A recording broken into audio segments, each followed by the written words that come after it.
한알령이란 한류 금지령으로 한국에서 제작한 컨텐츠나 한국 연예인이 출연하는 광고 등을 금지하는 제도입니다. 박근혜 정부 시절인 2016년 7월 한국과 미국이 주한미군의 사드 배치에 합의한 이후 이에 대한 보복 조치로 중국의 한알령이 발동되었죠. 하지만 중국의 한알령에는 조금 의아한 점이 있었는데요. 첫 번째로는 한국이 사드 배치를 결정하게 된 이유 중 하나인 미국에게는 별다른 조치를 취하지 않았다는 점과 두 번째로는 일본의 교토와 아오모리현에 배치되어 있는 두 개의 X밴드 레이더가 한반도를 넘어 중국 내륙까지 들여다볼 수 있어 충분히 위협이 되었음에도 이 경우는 방어를 위한 방패라고 표현하며 일본의 사드 배치는 인정한다는 이중적인 태도를 보였다는 점입니다.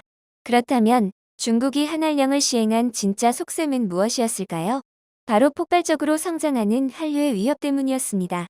한알령을 시작하기 바로 직전 중국 내에서는 한국 문화 컨텐츠가 아주 흥행을 이루고 있었습니다. 한국 문화에 대한 중국인들의 열광이 엄청났던지 한류라는 단어를 중국이 만들어냈을 정도였죠.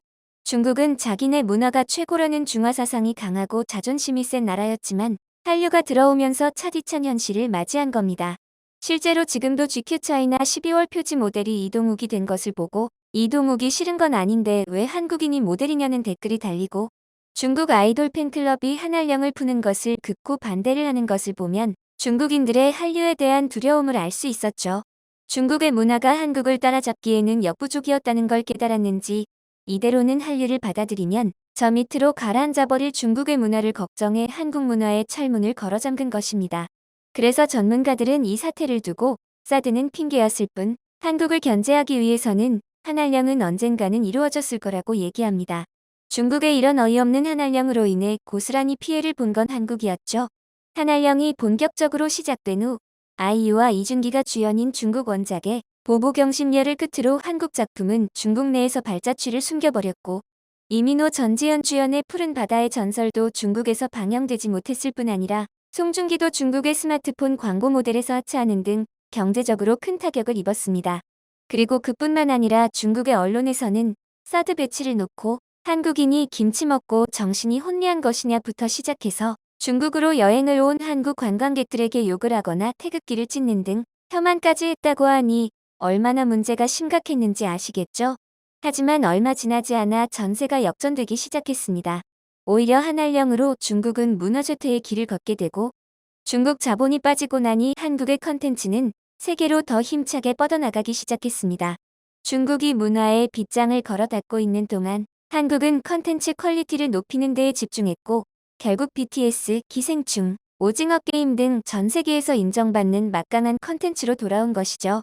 한강의 기적을 일으킨 나라답게 불과 4년 만에 보기 좋게 전세 역전을 시켜버린 것입니다. 과거 중국 시장에 지나치게 의존해 한알령을 걱정했던 한국이 아시아를 넘어서 지구촌 모든 사람들이 만족할 만한 컨텐츠를 만들어내면서 더 이상은 중국의 여론 따위에는 휘청거리지 않게 되었습니다. 결국 한알령은 한류의 도약을 촉진하는 위장된 축복이었던 것이죠. 만약 그때 중국 자본의 굴복의 눈치를 보고 중국식 규제에 맞춰 작품을 만들었다면 빌보드 정상에 오른 BTS도 아카데미의 주인공이 된 기생충과 미나리도 세계 190여 개 나라 안방 극장을 석권한 오징어 게임도 없었을지 모릅니다. 그리고 우습게도 중국 내부에서는 한알령이 내려지고 나서도 한류 컨텐츠의 인기가 식을 줄을 모르고 있다 합니다. 특히 한국 드라마 도깨비의 경우에는 국내에선 종영한 지 2주가 지난 시점까지도 중국에서는 열기가 뜨거웠고 태양의 위에 또한 업로드되자마자 무려 20억이라는 클릭수를 기록했다고 해요. 중국 내에서 한국 컨텐츠를 소비하고 싶다는 여론도 들끓어서 중국 정부에서도 언제까지 한류를 막을 수 있을지는 모르겠었나 봅니다. 지난 2일 텐진에서 서훈 국가안보실장이 중국 정치국원인 양재추와 가진 회담에서도 한알령 해제에 대한 언급이 나왔고 굉장히 긍정적인 분위기 속에서 대화가 이어졌습니다. 이런 흐름 속에서 중국에선 6년 만에 나문희 선생님 주연의 영화 오, 문희가 개봉하기도 했죠. 하지만 이 한알령 해제는 더 이상 한국에게 반가운 소식이 아니었습니다. 더 이상 중국이 아쉽지 않았음은 물론 한알령의 해제로 인한 중국 자본의 대거 유입은 오히려 독이 될 것이라는 우려가 있었기 때문입니다. 실제로 얼마 전 있었던 한국 드라마 조선구마사 사태가 그 예라고 할 수 있습니다. 조선구마사는 첫 회가 방영되자마자 철퇴를 맞았는데요. 그 이유는 바로 이 드라마가 중국의 자본을 가지고 역사 왜곡을 하며 동북 공정을 적극적으로 돕는 내용을 담았기 때문입니다. 드라마 등장인물들이 굳이 중국식 월병을 먹는다거나 기생에게 한복을 입히고 드라마에 등장하는 거의 모든 배경이나 소품이 중국풍을 흉내낸다는 점들이 고의적으로 문화공정을 시도했다는 비난을 사기에 충분했죠. 더 이상 중국의 이런 역사 왜곡을 지켜볼 수 없는 사람들의 적극적인 항의로 인해 결국 단 2회만 방영되고 폐지되었을 뿐 아니라 해외 판권 계약 해지, 스트리밍 중단이라는 쾌거를 이루었습니다. 한 나라의 국민으로서 역사 왜곡은 막는 것이 당연한데 이 조선구마사 사태를 보고 중국인들은 반중 정서가 아니냐며 반발하고 있는데요. 한알령을 통해 문화를 통제하기까지 한 중국이 이제 와서는 표현의 자유를 얘기하면서 조선구마사를 옹호하는 것이 어이가 없을 뿐이죠. 내가 좋은 문화를 만들어내지 못하면 잘나가는 문화를 자기네 것이라 우기면 된다고 7살 수준의 생떼를 부리는 중국. 그들의 이런 만행은 이번이 처음이 아니었습니다.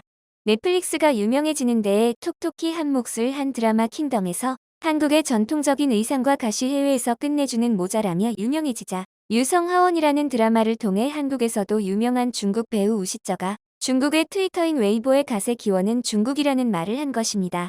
그는 사실을 바로잡고 싶다며 갓은 중국에서 기원했고 한국이 자신들의 전통 문화에 대해 세계에 그릇된 인식을 퍼뜨린다는 뉘앙스로 글을 올렸죠. 하지만 여기에 동조를 해준 것은 일본밖에 없었습니다. 중국과 일본을 제외한 전 세계 사람들은 사뭇 다른 반응을 보였는데요. 중국은 또 저러네. 무작정 우기기만 할 게 아니라 중국도 인정할 건 해야 한다. 라는 반응이 줄을 이었습니다.